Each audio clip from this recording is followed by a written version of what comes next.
Assalamualaikum warahmatullahi wabarakatuh. Senang banget Mama Yu bisa hadir lagi.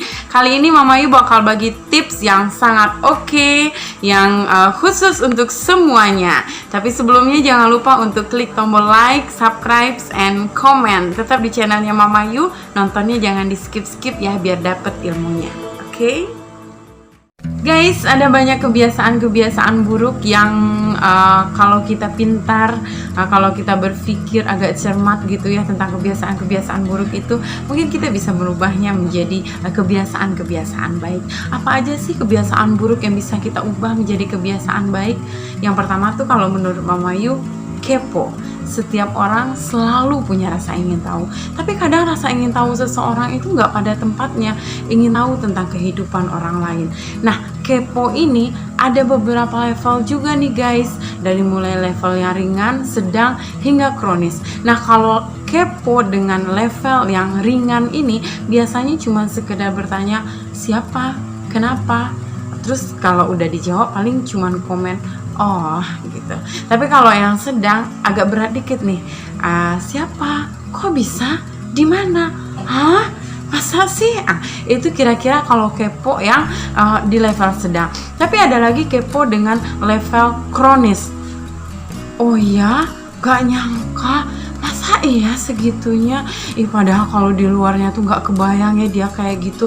Jadi pengen tahu deh, itu keluarganya itu pokoknya semuanya ditanya. Nah, yang kronis ini keponya biasanya itu udah komplikasi guys. Komplikasinya dengan gibah dan iri hati. Nah, kepo yang kronis ini bisa loh kita ubah menjadi kebiasaan-kebiasaan baik. Kepo dalam segi apa sih yang bisa positif untuk kita? Kebiasaan kepo itu identik dengan negatif kan ya guys ya. Tapi di tangan Mama Yu meramu kekepoan itu menjadi sesuatu yang positif. Penasaran gimana caranya? Setiap kita punya rasa ingin tahu dong ya, ingin tahu akan sesuatu, ingin tahu tentang kehidupan siapapun itu yang menurut kita itu menarik. Nah, sekarang tuh kepo deh sama yang namanya corona. Kaji asal usul corona itu dari mana? Corona itu dia hidupnya gimana? Kok bisa dia sedahsyat ini? Terus pencegahannya gimana? Yang namanya corona ini kok bisa sih dia membuat semua kehidupan ini berubah total gitu loh? Apa yang harus kita lakukan terhadap corona? Ini kepo yang positif. Jadi kepoin aja ya corona itu, daripada ngepoin hidup orang. Pahala enggak, dosa iya. Itu tentang kepo ya. Kepoin yang namanya corona. Corona itu harus kita kulik, harus kita teliti, harus benar-benar kita kepoin deh sampai akar-akarnya. Jangan karena kita nggak tahu tentang corona tiba-tiba pemerintah udah ngasih sumbangan gitu, apa sih namanya, dana tunjangan COVID, terus berdoa supaya corona panjang umur. Itu kan nggak mungkin. Emang mau sih corona panjang umur terus bercokol di negeri kita selamanya? Ya enggak dong, ribet nanti urusannya.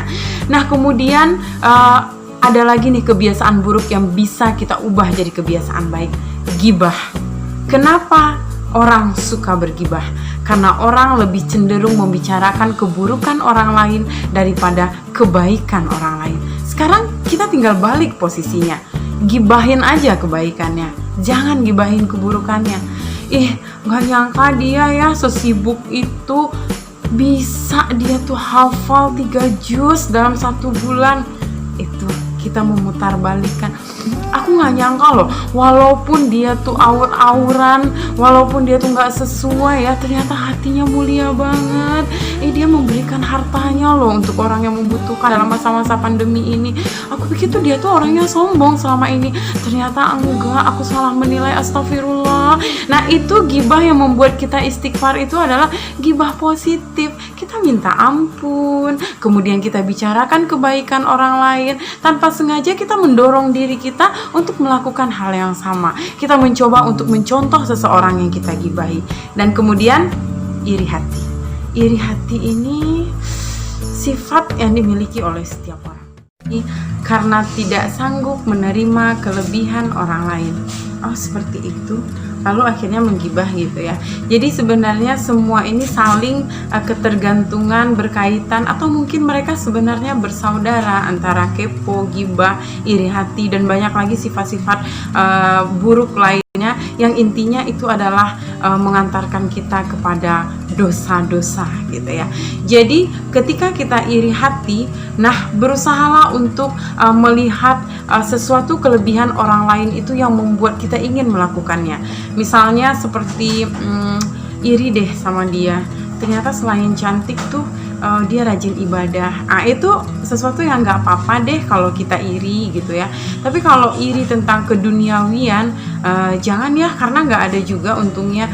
Kalau tiba-tiba kita membicarakan tentang kelebihan orang lain, terus kita ingin di posisi yang sama, sementara hidup kita belum bisa ke level itu, nanti kita stres loh dibuatnya. Lalu akhirnya kita memutuskan, karena seseorang nih punya tas branded gitu contohnya, jadi kita merasa iri, ya gila aja kok dia sanggup beli tas segitu ya, besok aku akan membuktikan kalau aku bisa membeli tas yang lebih dari itu. So, akhirnya kita mau membuka pinjaman gitu kan. Nah, orang yang nenteng tas branded dengan senang hati ke pesta, keluar rumah, kita nenteng dengan perasaan tertekan dan penuh beban hutang ini ya. Jadi setiap hari kita memikirkan gimana cara mencicilnya, gimana cara mencicilnya. Nah, itu iri-iri yang benar-benar akan menguras tenaga, emosi, pikiran, dan hari-hari kita akan membuat kita tidak bahagia. Sementara kalau iri yang membuat kita berubah menjadi positif adalah iri yang kita memicu keinginan kita. Wah, dia langsing, ternyata dengan lari pagi terus mengontrol pola makan bisa menjadi langsing seperti dia. Aku ingin mencoba nah seperti itu hal-hal yang bisa kita lakukan dengan diri kita sendiri. Atau berusaha lebih keras untuk bisa menjadi wanita solehah karena iri melihat para soleha-soleha lainnya.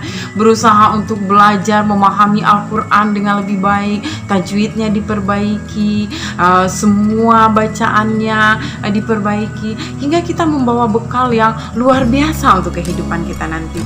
Nah, iri-iri yang seperti ini, iri yang positif, nggak apa-apa, iri aja ya, supaya hidup kita berubah menjadi lebih baik. Oke guys, ya guys, itu tadi kebiasaan-kebiasaan buruk yang bisa kita ubah menjadi kebiasaan-kebiasaan baik buat diri kita.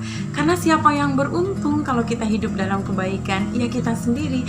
Zaman sekarang itu zamannya berbuat baik, zamannya melakukan kebaikan. Stop deh melakukan keburukan-keburukan lagi. Stop deh hidup dalam lingkungan-lingkungan yang penuh dengan aura-aura keburukan yang membuat kita terjebak di dalamnya. Jadi move on dong, bangkit ya, berubah, ubah pola pikir, ubah sudut pandang, kemudian hiduplah lebih senang dan bahagia. Mama Yu udah menjelaskan tips dari Mama Yu, semoga berkah, semoga bermanfaat. Tapi kalau nggak ada manfaatnya, itu keterlaluan namanya ya. Jadi tetap harus ada manfaatnya, walaupun sedikit bisa diambil hikmahnya. Semoga segala sesuatu yang disampaikan di sini bisa membuat kehidupan kita lebih bernilai dan lebih berarti ke depannya. Oke guys, jangan kemana-mana ya. Boleh kemana-mana, Mama Yu udah selesai ya. Tapi jangan lupa untuk subscribe, likes, and comment. Terus ikuti video Mama Yu selanjutnya. Terima kasih udah nonton. Dadah. Assalamualaikum warahmatullahi wabarakatuh.